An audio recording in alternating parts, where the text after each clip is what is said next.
পরীক্ষা যখন আসে তিনটা জিনিস সাথে করে নিয়ে আসে, একটা ইজ্জত, আর একটা বেইজ্জত, আর একটা দারাজাত। যদি আপনি পাশ করেন তবে ইজ্জতি, যদি আপনি পাশ করেন তবে ইজ্জতি, যদি ফেল করেন তবে বেইজ্জতি। যদি আপনি পাশ করেন তবে আপনার একটা প্রমোশন আছে। আপনি ক্লাস 9-এ ছিলেন, 10-এ উঠবেন, তারপরে এসএসসি দিয়েছেন, এবার এইচএসসিতে উঠবেন। এইচএসসিতে ভালো রেজাল্ট করেছেন, পাশ করেছেন, আপনি অনার্সে যাবেন, বিশ্ববিদ্যালয়ে যাবেন। তো পরীক্ষা মানুষের জীবনে তিনটা জিনিস সাথে করে নিয়ে আসে, একটা ইজ্জত, আর একটা বেইজ্জত, আর একটা হচ্ছে দারাজাত।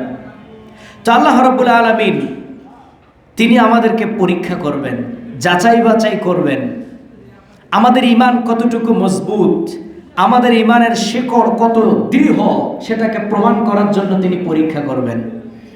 পবিত্র কোরআনে আল্লাহ রাব্বুল আলামিন তিনি বলছেন যে সূরা আনকাবুতের 1-2 নম্বর আয়াতে তিনি বলছেন, আলিফ লাম মিম আহাসিবান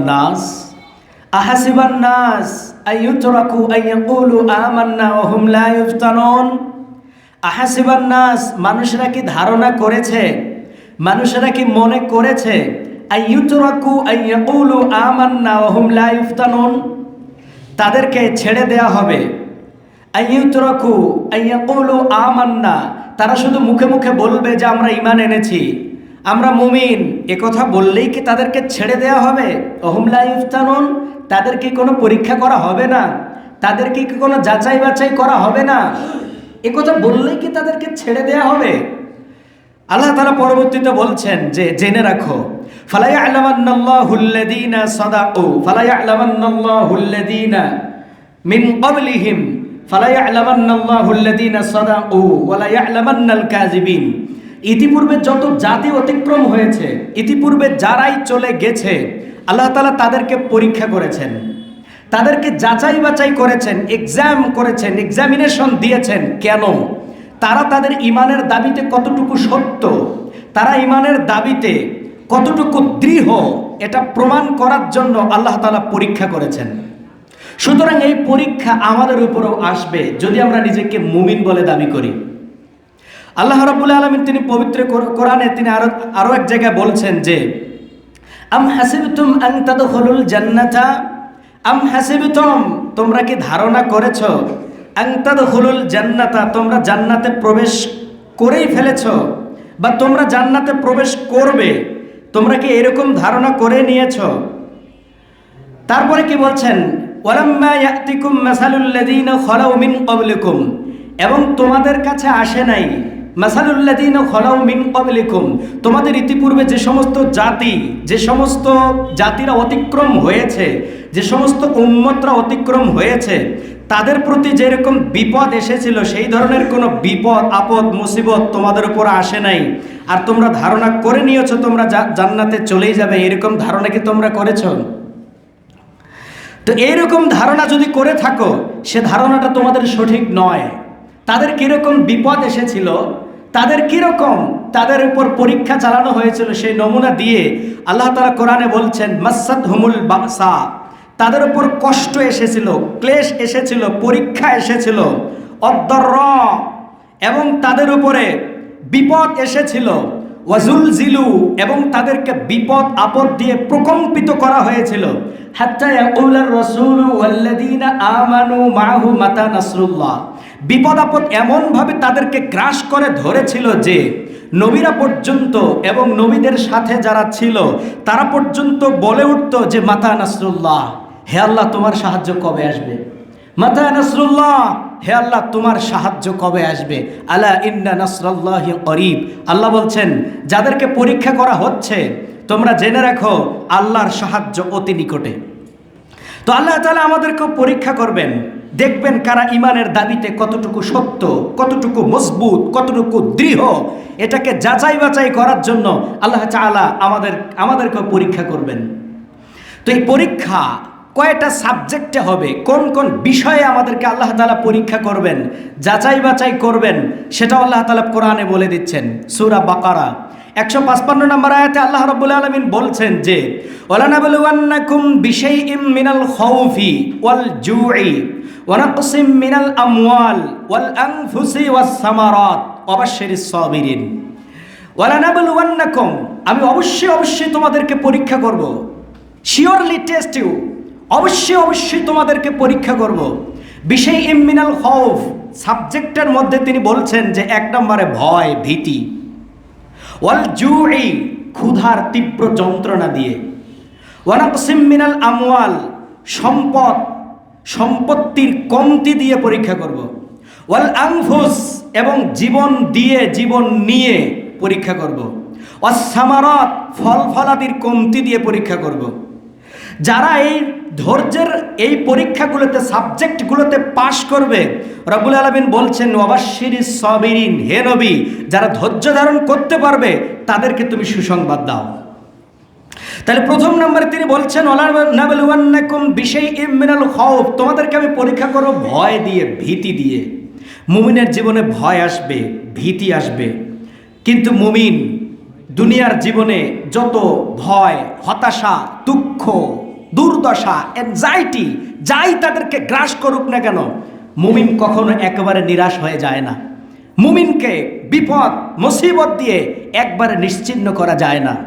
মুমিনের দৃষ্টান্ত দিতে গিয়ে রাসূলুল্লাহ সাল্লাল্লাহু আলাইহি সাল্লাম একটা উদাহরণ দিচ্ছেন। তিনি বলছেন যে মুমিনের দৃষ্টান্ত হলো, তিনি একবার তার আগে প্রশ্ন করছেন যে ইন্না মিনাশ শাজারাতি শাজারাতুন লা ইয়াসকুতু ওয়ারাকুহা, একটা গাছ আছে যেই গাছটা যার পাতা কখনো পড়ে না।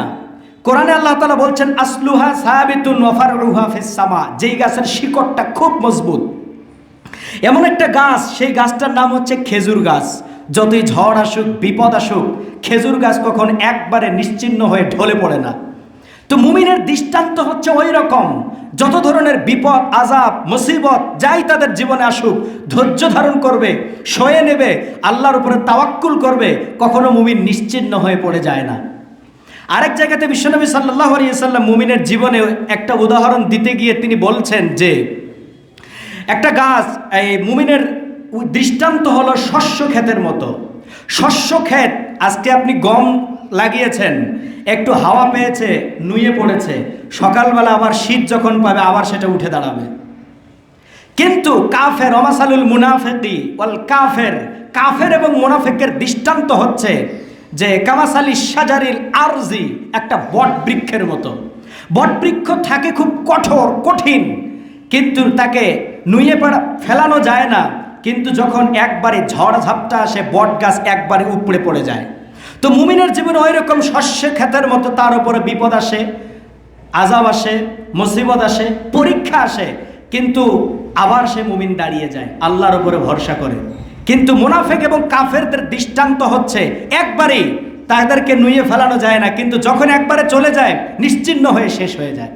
তো আল্লাহ রাব্বুল আলামিন তিনি বলছেন ওয়ালা নাবলুওয়ান্নাকুম বিশাইইম মিনাল খাউফি, ভয় ভীতি দিয়ে তোমাদেরকে পরীক্ষা করব। ভয় ভীতি দুঃখ দুর্দশা হতাশা মুমিনের জীবনে আসবে, তিনি তাদেরকে এগুলো দিয়ে পরীক্ষা করবেন। ওয়াল জুই, ক্ষুধার তীব্র যন্ত্রণা দিয়ে আল্লাহ তাআলা পরীক্ষা করবেন। আপনার আমার জীবনে ক্ষুধা আসবে, দরিদ্রতা নেমে আসবে, হয়তোবা আপনাকে আমাকে দিনের পথে চলতে গিয়ে কখনো রিক্সা চালিয়ে খেতে হবে। মুমিনকে আল্লাহ পরীক্ষা করবেন দুর্দশা এবং এইরকম রুজির সংকীর্ণতা দিয়ে, পেটে ক্ষুধা দিয়ে। দেখি তো রিক্সা চালাবে মুমিন, কিন্তু তারপরও মুমিন হারামের মধ্যে জড়িয়ে পড়বে না। মুমিন প্রয়োজনে ছোট ছোট ব্যবসা করে খাবে, সুদের সাথে জড়াবে না। মুমিন জীবনে কষ্টে জীবনযাপন করবে, কিন্তু পাপের সাথে নিজেকে জড়াবে না। আল্লাহ তাআলা তাদেরকে পরীক্ষা করবেন ক্ষুধার তীব্র যন্ত্রণা দিয়ে। ওয়ানাকসিম মিনাল আমওয়াল, সম্পত্তির কমতি দিয়ে পরীক্ষা করবেন আল্লাহ। তৃতীয় নাম্বার বলছেন সম্পত্তির কমতি। আপনি ব্যবসা করছেন, বাণিজ্য করছেন, হঠাৎ করে ব্যবসায় ধস নেমে যেতে পারে, এটা আপনার উপর পরীক্ষা। 30 বছর যাবত আপনার ব্যবসা প্রতিদিন লাভ হচ্ছে, কোনো একটা বছর হবে না, লোকসান হবে। আপনি এই লোকসান নিয়ে আপনি এবার কি আল্লাহর উপর বিরূপ মন্তব্য করে বসেন, নাকি অসন্তুষ্টি প্রকাশ করেন, নাকি আল্লাহর সিদ্ধান্তে আপনি ধৈর্য ধারণ করেন, সেটা প্রমাণের জন্য আল্লাহ তাআলা আপনাকে এই বিপদ দিয়ে আপনাকে পরীক্ষা করবেন। ওয়াল আমওয়াল ওয়াল আনফুস, সন্তান দেওয়ার ক্ষমতা হচ্ছে একমাত্র আল্লাহর, পৃথিবীর কেউ সন্তান দিতে পারবে না। সন্তান দেন আল্লাহ, সন্তান নেন আল্লাহ। আল্লাহ বলছেন তিনি যাকে ইচ্ছা তাকে একটা সন্তান দেন, যাকে ইচ্ছা তাকে দুটো দেন, যাকে ইচ্ছা তাকে দেন না, যাকে ইচ্ছা ছেলে দেন, যাকে ইচ্ছা মেয়ে দেন। 5 বছর যাবত আপনার সন্তান নেই, সন্তান দেওয়ার আপনি জানেন সন্তান একটা রূহ বানানোর ক্ষমতা পৃথিবীর কোনো মানুষের নাই। আপনাকে সন্তান না দিয়ে আল্লাহ পরীক্ষা করবেন, দেখি তো সন্তান দিচ্ছি না, ও কার কাছে যায়, কি করে, কোন ঘাটের পানি খায়, কার কাছে গিয়ে সাজদা দেয়, আল্লাহ পরীক্ষা করতে চান। আপনার জীবনে একটা পরীক্ষা। কিংবা আপনার সন্তান আল্লাহ দিয়েছেন, যদি দিতেন হয়তো এমনও হতে পারতো ঐশীর মতো ওই সন্তান আপনাকে অপমান করতো, হত্যা করে ফেলতো, আপনার ভালোর জন্যই হয়তো আপনাকে দিচ্ছেন না। তোরা হয়তোবা কিছুদিন পরে দেবে, এখন হচ্ছে না, কিন্তু আল্লাহ তাআলা আপনাকে পরীক্ষা করছেন। ওয়াল আনফুস ওয়াস সামারাত, ফল ফলাদি দিয়ে আল্লাহ তাআলা আপনাকে পরীক্ষা করবে। আপনি লিচুর বাগান লাগিয়েছেন, আমের বাগান লাগিয়েছেন, 30 বছর যাবত আপনার জমিতে আপনার ফল ফলাদি নিয়মিত হচ্ছে। আল্লাহ বলছেন কোনো একটা বছর আমি দিব না, না দিয়ে পরীক্ষা করব। দেখি তো বান্দার তার অন্তরটাকে আমি পরীক্ষা করতে চাই, কি করে সে, তার প্রতিক্রিয়াটা কেমন হয়, প্রতিচ্ছবিটা কেমন হয়, সেটা আমি যাচাই বাছাই করতে চাই। তারপরে আল্লাহ রাব্বুল আলামিন বলছেন ওয়াবাশশিরিস সাবিরিন, যারা এই ধৈর্যের পরীক্ষাতে যারা পাশ করবে, যারা ধৈর্যের পরীক্ষাতে সবর করতে পারবে, ধৈর্য ধারণ করতে পারবে এই বিপদে মুসিবতে, আল্লাহ রাসূলকে বলছেন হে রাসূল তুমি তাদেরকে সুসংবাদ দাও। আর আল্লাহর সুসংবাদ যারা দুনিয়াতে ঈমান নিয়ে যেতে পারবে সেটার নাম হচ্ছে জান্নাত। عن مصعب بن سعد رضي الله تعالى عنه عن أبيه, মুসআব বিন সাদ রাদিয়াল্লাহু তাআলা আনহু তিনি তার পিতা থেকে বর্ণনা করছেন যে সুইলা রাসূলুল্লাহ সাল্লাল্লাহু আলাইহি ওয়াসাল্লাম, রাসূলুল্লাহ সাল্লাল্লাহু আলাইহি সাল্লামকে প্রশ্ন করা হলো আইয়ুন নাসি আশাদ্দু বালা, হে রাসূল বলেন তো পৃথিবীতে সবথেকে বিপদ, আযাব, মুসিবত কার জীবনে, বিপদ কার জীবনে বেশি আসে? রাসূলুল্লাহ বললেন না যে ব্যক্তি কাফের, একথা বললেন না, যে ব্যক্তি মুনাফিক এটাও বললেন না, যে ব্যক্তি পাপাচার তার কথাও বললেন না। তিনি সর্বপ্রথম বলছেন আল আম্বিয়া, সব থেকে বেশি বিপদ আসে নবীদের উপরে। বিপদ, মুসিবত, পরীক্ষা, দুঃখ, হতাশা এটা আসে সর্বপ্রথম সব থেকে বেশি নবীদের জীবনে। তারপরে কে? সুম্মাল আমসাল ফাল আমসাল, অতঃপর যারা নবীদের মতো জিন্দেগি গড়ে, নবীদের মতো চলে, নবীদের মতো চলতে চায়, নবীদের মতো ঈমান আনে, দিন মেনে চলে, তার উপর বিপদ বেশি আসে। তারপরে রাসূল সাল্লাল্লাহু আলাইহি ওয়াসাল্লাম তিনি বলছেন যে ফায়ুবতালার রাজুলু আলা হাসবি দীনি, একটা ব্যক্তিকে পরীক্ষা করা হয় তার দ্বীন অনুপাতে। ফাইন কানা ফি দীনিহি সুলবান ইশতাদ্দা বালাউ, যদি কোনো ব্যক্তির দ্বীন হয় শক্তিশালী, যদি কোনো ব্যক্তির দ্বীনে হয় মজবুত এবং দৃঢ়, তবে তার বিপদটাও বেশি আসে। তার বিপদ, যে তার দ্বীনে, যে তার ঈমানে শক্তিশালী, তার বিপদটাও তত শক্তি এবং তত কঠিন হয়। যে ব্যক্তি দ্বীনের সাথে কাউকে কম্প্রোমাইজ করে না, দ্বীনের সাথে বেদাতে জড়ায় না, শিরকে জড়ায় না, দ্বীনের ক্ষেত্রে অটল, তবে তার বিপদ আপদ মুসিবত বেশি হয়, শক্ত, কঠিন হয়, তীব্র হয়। ওয়াইন কানা ফি দীনিহি রিক্কা, আর যদি কোনো ব্যক্তি দ্বীনের ক্ষেত্রে হয় নড়বড়ে, নরম, নামাজ 1 ওয়াক্ত পড়ে 2 ওয়াক্ত পড়ে না, কিংবা সুদের সাথে জড়িত, নামাজ পড়ে আবার যৌতুক নেয়, নামাজ পড়ে এখানে এসে সালাতে হাজিরা দেয়, আবার মিথ্যা কথা বলে, ওজনে কম দেয়, যে ব্যক্তির দিনটা এইরকম, যার দিনটা নড়বড়ে, রাসূল সাল্লাল্লাহু আলাইহি ওয়াসাল্লাম বলছেন তার বিপদও কম হয়, তার বিপদ কমে আসবে। আল্লাহ তাআলা তাকে ছেড়ে দেন, পরীক্ষা করেন না তাকে। তারপরে বিশ্বনবী সাল্লাল্লাহু আলাইহি ওয়াসাল্লাম বলছেন ফামা ইয়াবরাহুল বালাউ বিল আবদি হাত্তা ইউতরাকাহু ইয়ামশি আলাল আরদি মা আলাইহি খতিআ। ফামা ইয়াবরাহুল বালাউ বিল আবদি, একজন বান্দার উপরে, ব্যক্তির উপরে বিপদ মুসিবত আসতেই থাকে, আসতেই থাকে। আজ রোগ, কালকে ডায়াবেটিস, তারপরের দিন অ্যাক্সিডেন্ট, হয়তোবা ছেলের সমস্যা, মেয়ের বিয়ে হচ্ছে না, জীবনে এরকম নানান প্রতিবন্ধকতা, একটার পর একটা রোগ মুসিবতে চলছে দিনকাল, বিছানায় শয্যায় শায়িত, ব্যবসায় ক্ষতিগ্রস্ত, এইরকম ধরনের বিপদ আপদ মুসিবত দিতে দিতে দিতে দিতে আল্লাহ তাআলা দুনিয়াতে তার গুনাহগুলোকে মিটিয়ে দেন। এমন পর্যায়ে যখন তার গুনাহ থাকে না, তখন গুনাহগুলোর শাস্তি দুনিয়াতে দিয়ে নিষ্পাপ করে আল্লাহ তাকে কবরে নিয়ে যায়। তো বিপদ আপদ মুসিবত, যেই বিপদ, এটা মুমিনের জীবনে একটা পরীক্ষা। রাসূল সাল্লাল্লাহু আলাইহি ওয়াসাল্লাম তিনি বলছেন যে ইযা আরাদাল্লাহু বিআবদিহিল খায়রা, যখন আল্লাহ তাআলা কোনো ব্যক্তির কল্যাণ চান, আজ্জালা লাহুল উকুবাতা ফিদ দুনিয়া, দুনিয়াতে তার বিপদকে আল্লাহ অতি দ্রুত চাপিয়ে দেন, অতি দ্রুত চাপাতে থাকেন যার আল্লাহ কল্যাণ চান। ওয়া ইযা আরাদাল্লাহু বিআবদিহিশ শাররা আমসাকা আনহু বিযামবি, যদি কোনো ব্যক্তির আল্লাহ অকল্যাণ চান, তবে তার বিপদ আপদ মুসিবতকে আল্লাহ আটকিয়ে রাখেন, দেন না, পরীক্ষা করেন না। দেখবেন তাকে ছেড়ে দিয়েছে, দুনিয়াতে তার কোনো মুসিবত নাই, বিপদ নাই, রোগ নাই, শোক নাই, চলতেই আছে। তারপরে আমসাকা আনহু বিদামবিহি হাত্তা ইউয়াফিয়া বিহি ইয়াউমাল কিয়ামা, দুনিয়াতে বিপদ আপদ মুসিবত দেন না, না দিয়ে এটা এই বিপদের শাস্তিটা আল্লাহ আখিরাতের দিনে পরিপূর্ণ করে দেন। নাউজুবিল্লাহ। রাসূল সাল্লাল্লাহু আলাইহি সাল্লাম তিনি আরো বলছেন, ইন্না ইজামাল জাযাই মা ইজামিল বালা, ইন্না ইজামাল জাযাই মা ইজামিল বালা, বিপদ আপদ যত বড় পুরস্কার তত বড়। যার বিপদ যত বড়, যার বিপদ যত কঠিন, তার পুরস্কার, তার প্রতিদান তত বড় এবং তত উন্নত মানের, তত বড় প্রতিদান। ওয়া ইন্নাল্লাহা ইযা আহাব্বা কওমান ইবতালাহুম, যখন আল্লাহ তাআলা কোনো কওমকে, কোনো সম্প্রদায়কে ভালোবাসে, ইবতালাহুম, তখন তাদেরকে আল্লাহ পরীক্ষা করেন। ফামান রাদিয়া ফালাহুর রিদা, যে ব্যক্তি আল্লাহর এই বিপদে, আল্লাহর সিদ্ধান্তে, তার এই তাকদীরের প্রতি যে ব্যক্তি সন্তুষ্ট থাকে, আল্লাহ তাআলা তার উপর সন্তুষ্ট হয়ে যায়। ওমান সাখিতা ফালাহুস সুখতু, যে ব্যক্তি আল্লাহর পক্ষ থেকে আরোপিত এই বিপদের উপরে অসন্তুষ্ট হয়, অসন্তোষ প্রকাশ করে, তখন আল্লাহ রাব্বুল আলামিন তার উপরে অসন্তুষ্ট হয়ে যায়।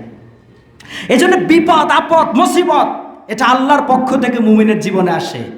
এজন্য এই বিপদ মুসিবতে আমাদের আল্লাহর সিদ্ধান্তের উপরে সন্তুষ্ট থাকা উচিত। আল্লাহ তাআলা যেটা ইচ্ছা সেটাই আমাদের জন্য, আমার জন্য করছেন।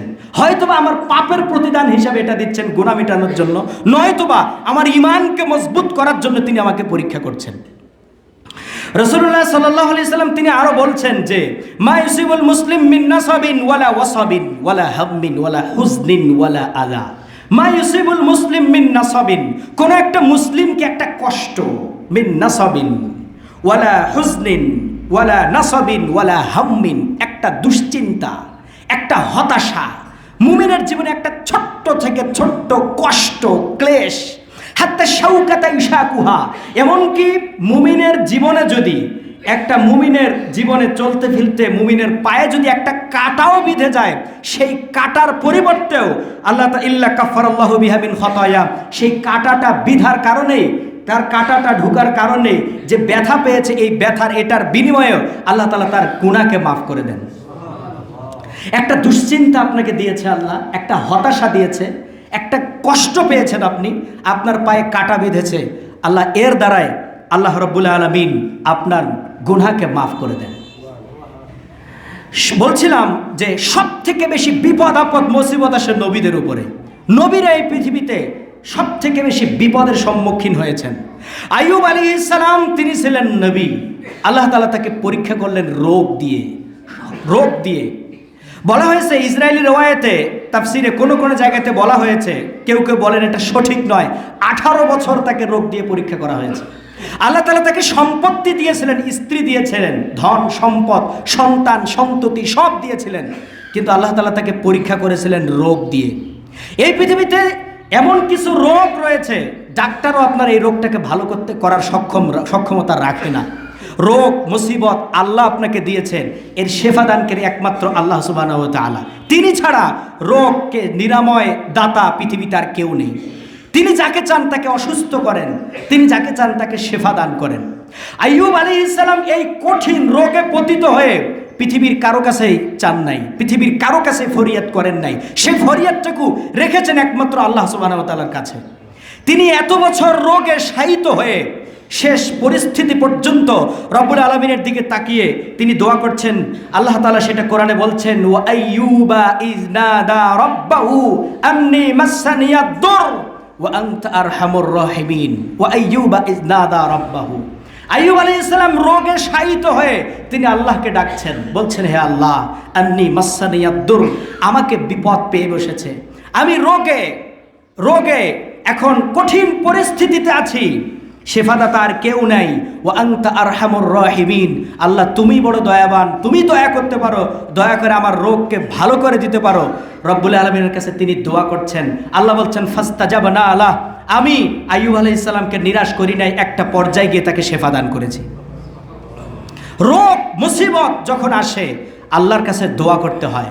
ডাক্তারের প্রতি পরিপূর্ণ বিশ্বাস নয়, ডাক্তার ওষুধ আপনার জীবনে মাত্র ওসিলা, কিন্তু ভালো করা, যিনি ভালো করেন, শেফা দান করেন, তিনি হচ্ছেন আল্লাহ সুবহানাহু ওয়া তাআলা। ইব্রাহিম আলাইহিস সালামকে আল্লাহ তাআলা পরীক্ষা করেছেন নিঃসন্তান। প্রথমে 85টা বছর হয়ে গেছে, তিনি এখনো পর্যন্ত সন্তান পান নাই, নিঃসন্তান কাটাচ্ছেন। বয়োবৃদ্ধ মানুষ, বৃদ্ধ অবস্থায় এমন পরিস্থিতিতে পর্যন্ত তিনি নিরাশ হয়ে যান নাই। তিনি রাখেন বিশ্বাস যে আল্লাহই আমাকে সন্তান দিতে পারেন। পৃথিবীর কোনো পীর, পৃথিবীর কোনো মুরিদ বা পৃথিবীর কোনো মাজারে গেলে সন্তান পাওয়াটা সম্ভব নয়। তিনি একজন নবী, বয়োবৃদ্ধ মানুষ হওয়া সত্ত্বেও নিরাশ না হয়ে বৃদ্ধ বয়সও আল্লাহ তাআলা সন্তান দেওয়ার ক্ষমতা রাখেন। তিনি আল্লাহর কাছে দোয়া করছেন, আল্লাহর কাছে বলছেন রব্বানা, তিনি আল্লাহর কাছে চাচ্ছেন, হে আল্লাহ রব্বি হাবিলি মিনাস সালিহিন, আমাকে একটা নেক সন্তান দান করেন আপনি, নেক সন্তান। ইব্রাহিম আলাইহিস সালামকে আল্লাহ জীবনে 113 বার পরীক্ষা করেছিলেন। 13 বারের মধ্যে 10 বার ছিল কঠিন, 3 বার ছিল আরো বেশি কঠিন। আগুনে যাওয়া, স্ত্রী সন্তানকে মরুভূমির বুকে রেখে আসা, এবং যেই সন্তানটাকে আল্লাহ তাআলা দিয়েছেন সেটাকে জবাই করে দেয়া, ছেলের গলাতে ছুরি ধরা। যখন ইসমাইল আলাইহিস সালামকে আল্লাহ তাআলা বৃদ্ধ বয়সে দিলেন, ইব্রাহিম আলাইহিস সালামকে উপহার দিলেন, আল্লাহ তাআলার কাছে চাচ্ছিলেন, আল্লাহ তাকে 2টি সন্তান দান করেছিলেন। এই সন্তান দেওয়ার পর যখন ছোট্ট সন্তান যখন আপনার হয়, আপনি বৃদ্ধ মানুষ, ছোট্ট সন্তান আপনাকে আপনার কাছে এসে আব্বু বলে ডাকে, আপনার চোখের সামনে ঘোরাফেরা করে, আপনার চোখের মণি, নয়নের মণি যখন আপনাকে আব্বু বলে ডাকে, আপনার হৃদয়টা ঠান্ডা হয়ে যায়। ঠিক এইরকম একটা মহাব্বতের সন্তান পাওয়ার পর ইব্রাহিম আলাইহিস সালামকে আল্লাহ পরীক্ষা করতে চাইলেন। পরীক্ষা করতে চাই আল্লাহ রাব্বুল আলামিন বলছেন, ইব্রাহিম তোমার সন্তানকে তুমি জবাই করে দাও। দেখি তো ইব্রাহিম তার সন্তানকে পেয়ে আমাকে ভুলে গেল কিনা। আমার ভালোবাসা এবং সন্তানের ভালোবাসার মধ্যে কোন ভালোবাসাটা জয়ী হয়? ইব্রাহিম আলাইহিস সালাম কি পারবে আমার জন্য তার নিজের কলিজার টুকরো সন্তানটাকে কোরবানি দিতে, জবাই করতে কি পারবে? এটাকে আল্লাহ তাআলা তাকে পরীক্ষা দিলেন। যখন আল্লাহ তাআলা তাকে আদেশ করলেন, কোনো কিছু আকপিস না ভেবে সন্তানকে বলে তিনি সন্তানটাকে আল্লাহর জন্য জবাই করার জন্য প্রস্তুত হয়ে গেলেন। তিনি এবার সন্তানটাকে এখান থেকে রক্ষা পেলেন। এবার ইব্রাহিম সালামকে আল্লাহ তাআলা আরও একটা পরীক্ষা দিলেন, যাও স্ত্রী এবং সন্তানকে সেই ভূমিতে যেখানে কোনো শস্য নেই, যেখানে কোনো গাছ নেই, খাবার নেই, ওই জায়গাতে রেখে আসো। সেখানেও ইব্রাহিম আলাইহিস সালাম তার স্ত্রী সন্তানকে রেখে এবার ফিরে যাচ্ছেন, দোয়া করছেন আল্লাহর কাছে, রব্বানা ইন্নী আসকানতু মিন যুররিয়াতি বিওয়াদিন গায়রি যি জারইন ইনদা বাইতিকাল মুহাররম। হে আল্লাহ, আমি আমার স্ত্রী সন্তানকে রেখে যাচ্ছি এমন একটা জায়গাতে যেখানে কোনো শস্য নেই, ক্ষেত নেই, সেখানে খাবার কিচ্ছু নেই, পানি নেই, তুমি আমার স্ত্রী সন্তানকে দেখে রাখিও। তিনি এবার স্ত্রী সন্তানকে আল্লাহর জন্য আল্লাহর আদেশে রেখে এবার ফিরে চলে যাচ্ছেন কেনানের দিকে। তো ইব্রাহিম আলাইহিস সালামকে আল্লাহ তাআলা পরীক্ষা করেছেন। নবী মুহাম্মদ সাল্লাল্লাহু আলাইহি সাল্লামের গোটা জীবনটা ছিল পরীক্ষা, গোটা জীবনটা। তিনি জন্ম নিলেন এতিম অবস্থায়, জন্মের পূর্বেই পিতা চলে গেছে। জন্মের 6 মাস পরে তার মা চলে গেল। যার কাছে, যেই দাদার কাছে মানুষ হচ্ছিলেন, তিনিও শিশুকালেই তার দাদাও চলে গেল, দাদাকে আল্লাহ তুলে নিলেন। নবী মুহাম্মদ সাল্লাল্লাহু আলাইহি সাল্লাম আবার এতিম অবস্থায় জীবনযাপন করছেন, এতিম। যেই চাচা তাকে আগলে রেখেছিলেন আবু তালেব, তিনিও চলে গেলেন, তাকে আল্লাহ তাআলা তুলে নিলেন। এবার নবী সাল্লাল্লাহু আলাইহি সাল্লাম নবুয়তের দাওয়াত দিতে গিয়ে যেই স্ত্রী তাকে সান্ত্বনা দিচ্ছিলেন, সান্ত্বনা দিয়ে তাকে আগলে রেখেছিলেন, সাহস জুগিয়েছিলেন, আল্লাহ তাআলা তাকেও তুলে নিলেন। একের পর এক বিপদ দেখেন। প্রথমে বাবা চলে গেল, মা চলে গেল, দাদা চলে গেল, স্ত্রী চলে গেল, চাচাও চলে গেল। নবী সাল্লাল্লাহু আলাইহি সাল্লামের 4টি সন্তান, 4টি সন্তানকে আল্লাহ তাআলা তুলে নিলেন।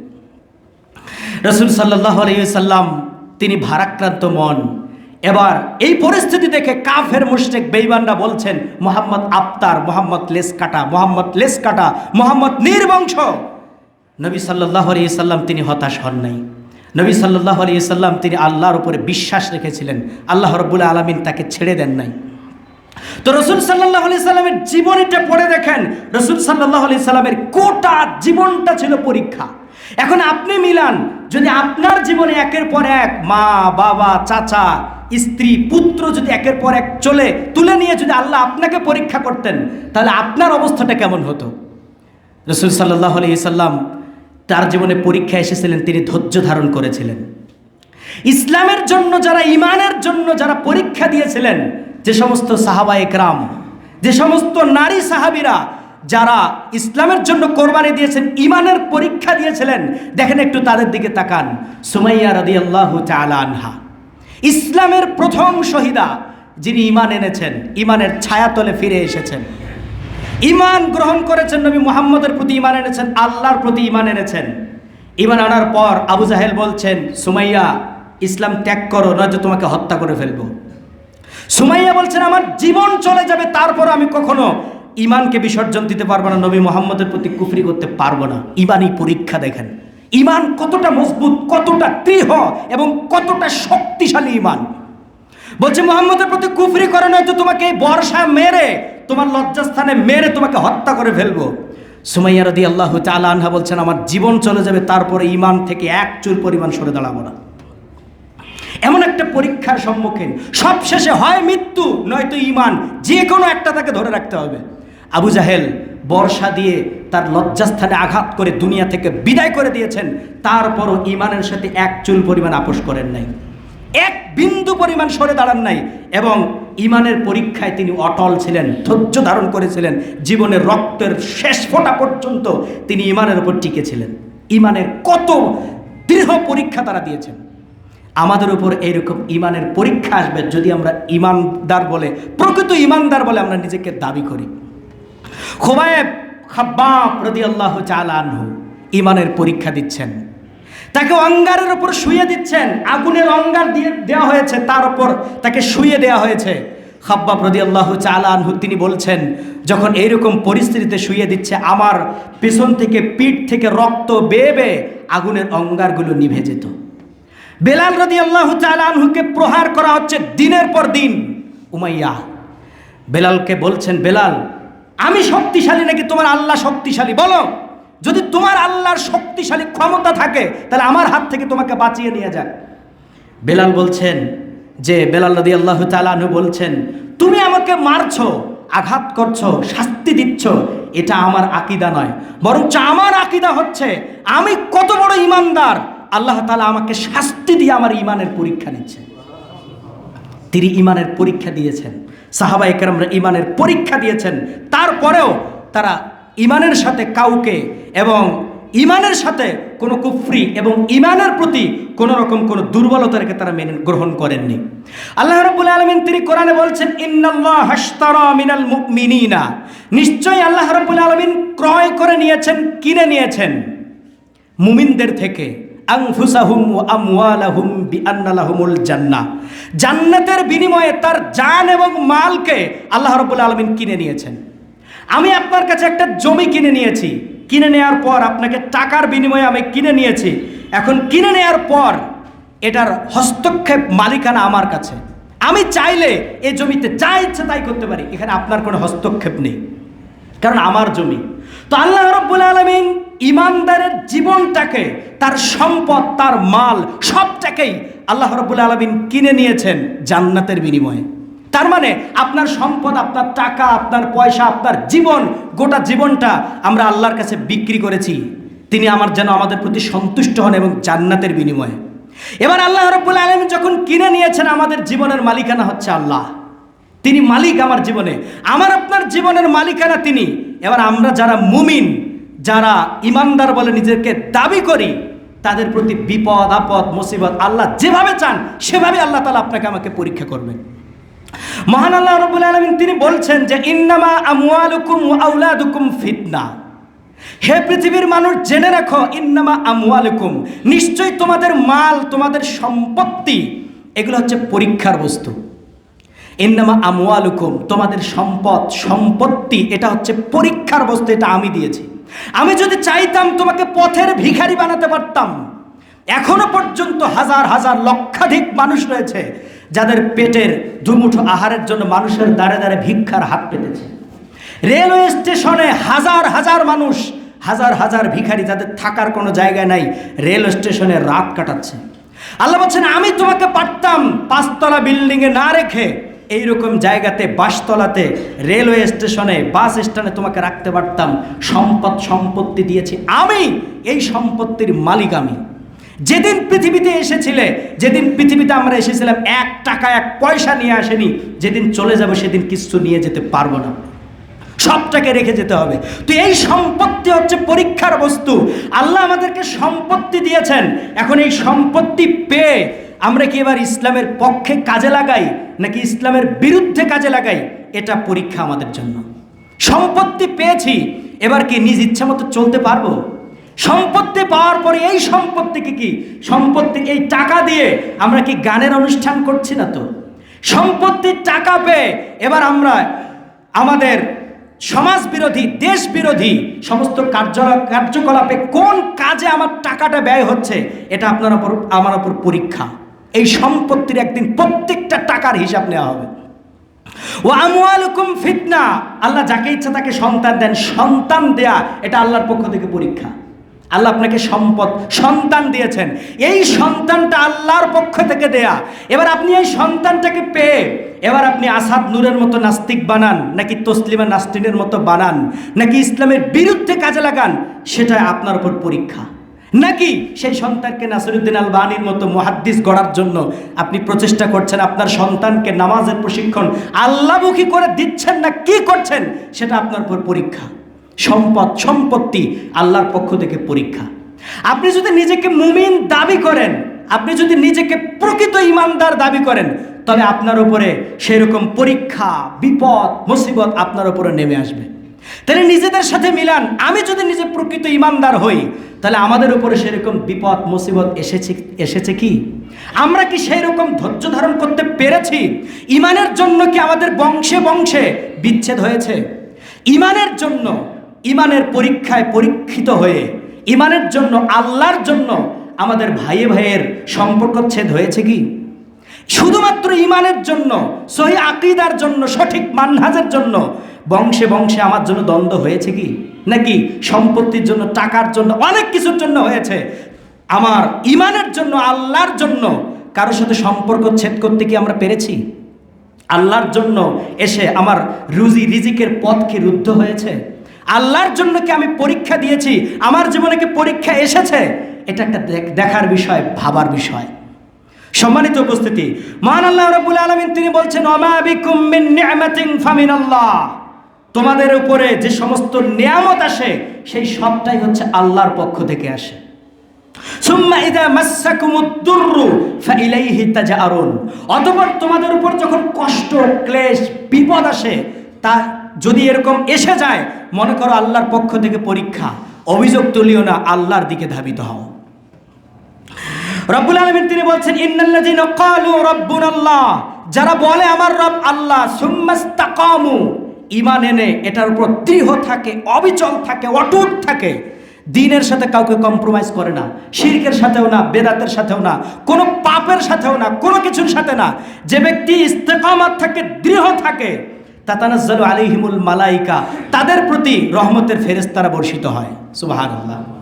এবং বলছেন আল্লাহ তাখাফু, তাদের কোনো ভয় নেই, তাদের কোনো দুশ্চিন্তা নেই। ওয়া আবশিরু বিল জান্নাতিল্লাতী কুনতুম তুআদুন, এবং তাদেরকে যে প্রতিশ্রুত জান্নাত দেওয়া হয়েছে সেই জান্নাতের সুসংবাদ দাও।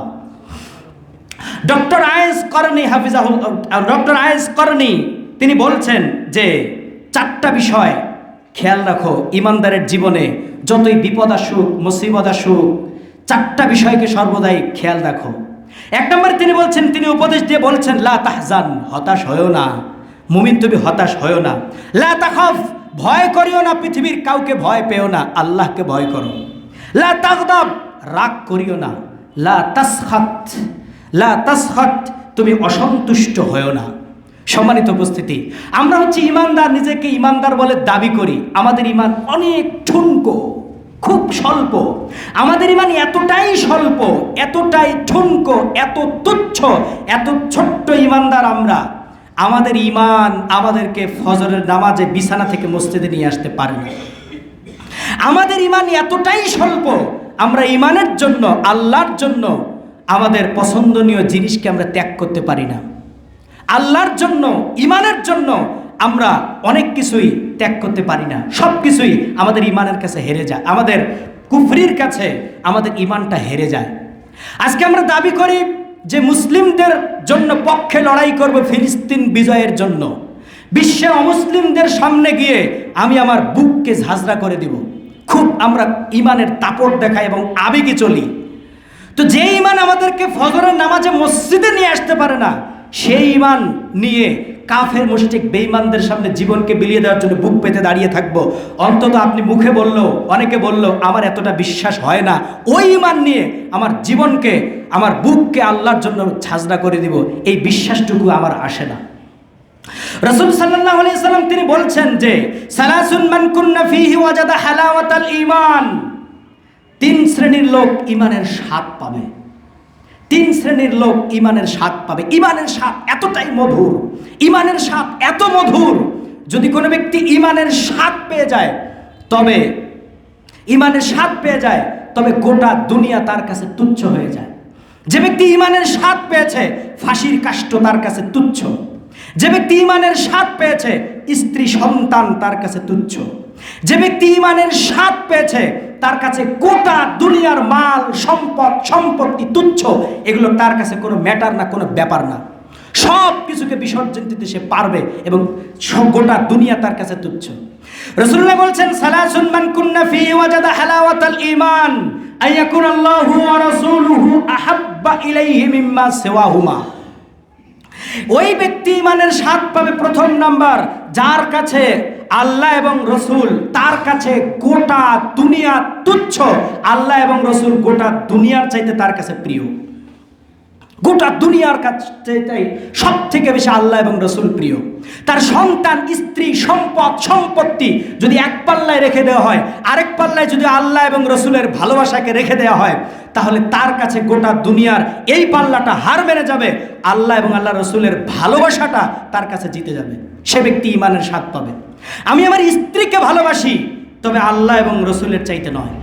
আমি আমার সন্তানকে ভালোবাসি, আল্লাহ এবং রসুলের চাইতে না, যদি আমি নিজেকে মুমিন দাবি করি।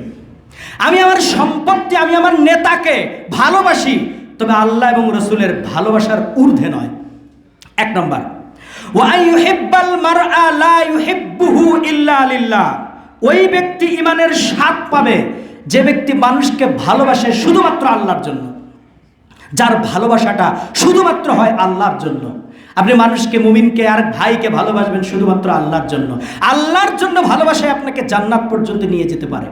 কিয়ামতের ময়দানে কিছু কিছু যুবক, কিছু কিছু মানুষ আফসোস করে বলবে, ইয়া লাইতানি লাম আত্তাখিযহু ফুলানান খলিলা। হায়, যদি আমি তাকে বন্ধু না বানাতাম, যদি আমি তাকে খলিল না বানাতাম, বন্ধু না বানাতাম, তাহলে আজকের এই বিপদের সম্মুখীন আমি হতাম না। চোখে জাহান্নাম দেখছি। এক সৎ বন্ধু, আল্লাহর জন্য ভালোবাসা, সৎ বন্ধুই আপনাকে পারে সৎ পথের দিকে নিয়ে যেতে। অসৎ বন্ধুই আপনাকে জাহান্নামের দিকে নিয়ে যেতে পারে। এজন্য আল্লাহর জন্য মানুষকে ভালোবাসতে হবে এবং বন্ধুত্বটা সৎ বন্ধুত্ব যেন হয়। বন্ধু নির্বাচনে সতর্ক হতে হবে। আপনি মানুষ, একজন মানুষকে চেনা যায় তার বন্ধু দ্বারা। যে সৎ ব্যক্তি, অসৎ মানুষ তার বন্ধু হতে পারে না। অসৎ ব্যক্তির বন্ধু কখনো সৎ ব্যক্তি হতে পারে না। এজন্য বন্ধু নির্বাচনে আপনাকে সতর্ক হতে হবে। সৎ বন্ধুই আপনাকে পারে সৎ পথে পরিচালিত করতে।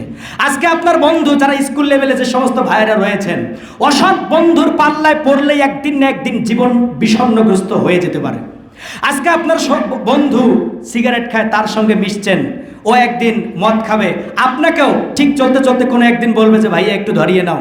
একদিন টান, 2 দিন পরে গাঁজা, তারপরে মদ, তারপরে জীবন শেষ। সৎ বন্ধু, ওয়া ইউহিব্বাল মারআ লা ইউহিব্বুহু ইল্লা লিল্লাহ। ওই ব্যক্তি ইমানের স্বাদ পাবে যে ব্যক্তি মানুষকে ভালোবাসে শুধুমাত্র আল্লাহর জন্য।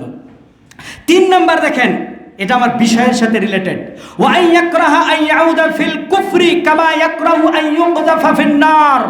ওয়া ইয়াকরাহা, ওই ব্যক্তি অপছন্দ করে, ওয়া ইয়াকরাহা আন ইউকযাফা ওয়া ইয়াকরাহু আন ইয়াউদা ফিল কুফরি, কুফরিতে ফিরে আসা তার কাছে এতটাই অপছন্দনীয়, তাকে একজন মুমিন ব্যক্তির কাছে পাপ এতটাই ঘৃণিত, যদি একজন মুমিনকে জোর করে ধরে এখানে আগুন জ্বলতেছে, আগুনের উপর এখান থেকে তুলে তাকে আগুনে ফেলে দেওয়া সম্ভব, কিন্তু তাকে পাপের মধ্যে নিক্ষেপ করা সম্ভব নয়। পাপ তার কাছে এতটাই ঘৃণিত, আগুনে ঝাঁপ দিতে প্রস্তুত রয়েছে, কিন্তু কোনো পাপের সাথে জড়াতে মুমিন প্রস্তুত নয়। যে কোনো পাপ, মুমিন সমাজে থাকবে, কোনো পাপ তাকে স্পর্শ করবে না। সমাজে গান চলবে, বাজনা চলবে, পাপ চলবে, এর ভিতরে মুমিন থাকবে। কোনো পাপের সাথে কখনোই মুমিন নিজেকে গা ভাসিয়ে দেবে না।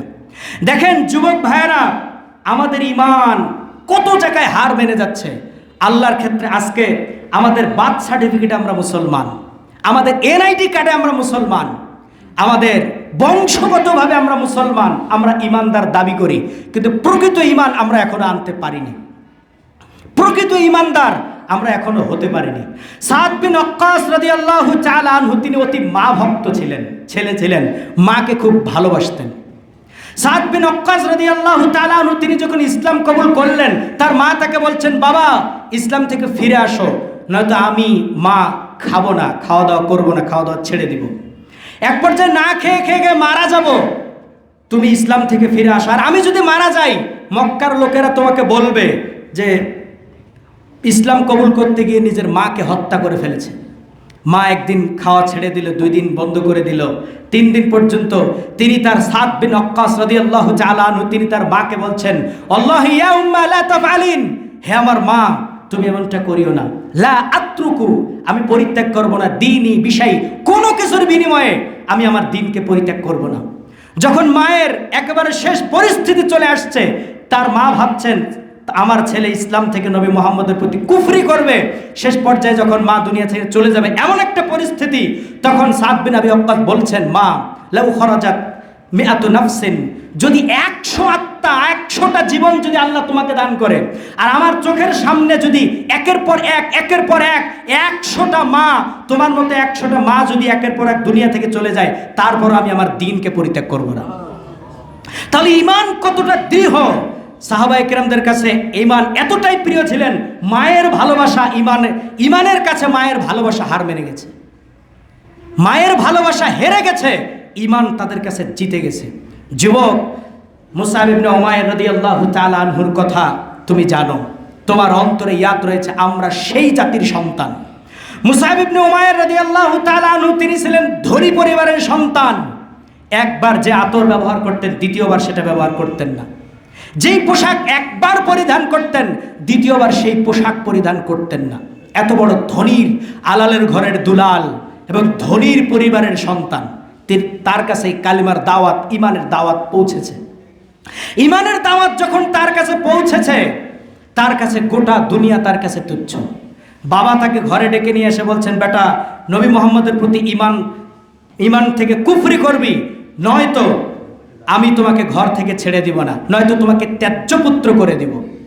মুসআব ইবনে উমাইরের কাছে ঈমান, তার অন্তরে ঈমান আল্লাহ এবং রাসূলুল্লাহ জায়গা করে নিয়েছেন, পৃথিবীর সব কিছু তার কাছে তুচ্ছ। এবার যখন ছেলেকে বন্দি করে রেখেছে, বেটা কুফরি কর, ঈমান থেকে ফিরে আয়, মুসআব ইবনে উমাইর কখনোই ঈমান থেকে ফিরে আসার জন্য প্রস্তুত নয়। যখন এরকম পরিস্থিতি, বলছে যদি মুহাম্মদের কুল চাও, যদি ঈমানে আনো, যদি নবী মুহাম্মদের প্রতি ঈমানে আনো, তবে আমি তোমাকে সমস্ত সম্পত্তি থেকে বরখাস্ত করলাম, তার পিতা তাকে বলছে। তখন মুসআব ইবনে উমাইর কোনো কিছুতে রাজি হন না। যখন একটা পর্যায়ে যায়, বেটা ছেলে যখন মানবেই না, ঘর থেকে বেরিয়ে যাচ্ছে, পিতার সম্পত্তি, পিতা মাতা সব কিছু ছেড়ে এবার ঈমানের দিকে নবী মুহাম্মদের কাছে চলে যাচ্ছে। এমন মুসআব ইবনে উমাইর যখন গোটা গায়ে কোনো পোশাক নেই, একটা মাত্র লুঙ্গি পরিধান করে রাসূল সাল্লাল্লাহু আলাইহি সাল্লামের কাছে গিয়ে হাজির হয়েছেন। নবী মুহাম্মদ সাল্লাল্লাহু আলাইহি সাল্লাম তাকে আলিঙ্গন করলেন, তাকে ইসলামের মধ্যে লালিত পালিত হচ্ছে মুসআব ইবনে উমাইর। বলা হয়েছে এই মুসআব ইবনে উমাইর রাদিয়াল্লাহু তাআলা আনহু এত বড় ধনীর পরিবারের সন্তান, যেদিন মারা যায় রাসূলুল্লাহ তাকে দাফন দিচ্ছেন, পা ঢাকে তো মাথা বেরিয়ে যায়, মাথা ঢাকে তো পা বেরিয়ে যায়, কাফনের এতটাই সংকীর্ণতা ছিল। দেখেন মুসআব ইবনে উমাইর আমাদের পূর্বসূরি, আমাদের যাদের আমরা সন্তান, কিরকম ঈমান এনেছিল, পিতার সম্পত্তি তাদের কাছে তুচ্ছ হয়ে গেছিল, ঈমানের জন্য পিতার সম্পত্তি ছেড়ে দিয়েছে, পিতার জন্য মাকে ছেড়েছে, ইসলামের জন্য, ঈমানের জন্য মাকে ত্যাগ করেছে। সাহাবায়ে কেরাম ঈমান এতটাই মজবুত ছিল, বাসর ঘরে স্ত্রী রেখে যুদ্ধের ময়দানে গিয়েছে আল্লাহর কালিমা বিজয় করার জন্য। আজকে আমার আপনার ঈমান কোথায়? আজকে আমার আপনার ঈমান কত তুচ্ছ, কত তুচ্ছ। হযরত আব্বাস রাদিয়াল্লাহু তাআলা আনহু তিনি ইসলাম গ্রহণ করেছেন সন্ধ্যাবেলায়, ঠিক সন্ধ্যার আগে আগে সময়টা ছিল, হায়াতুস সাহাবাতে লেখা রয়েছে। তিনি ইসলামের পূর্বে আব্বাস রাদিয়াল্লাহু তাআলা আনহু তিনি সুদের ব্যবসা করতেন। মক্কাতে কাফির থাকা অবস্থায় সুদ দিতেন, সুদ নিতেন, এরকম তার অবস্থা ছিল। রাসূল সাল্লাল্লাহু আলাইহি সাল্লামের চাচা সন্ধ্যাবেলায় তিনি ইসলাম গ্রহণ করলেন। ইসলাম গ্রহণ করে নবী সাল্লাল্লাহু আলাইহি সাল্লাম তিনি দাঁড়িয়ে মাগরিবের সময় তিনি ঘোষণা দিচ্ছেন, আমার চাচা ইসলামে ফিরে এসেছে, কালিমা পড়েছে। আমি তার ভাতিজা বলছি, ইসলামের আলোতে আমার চাচা ফিরে এসেছে, আমার চাচা আজ থেকে আর সুদ খাবে না।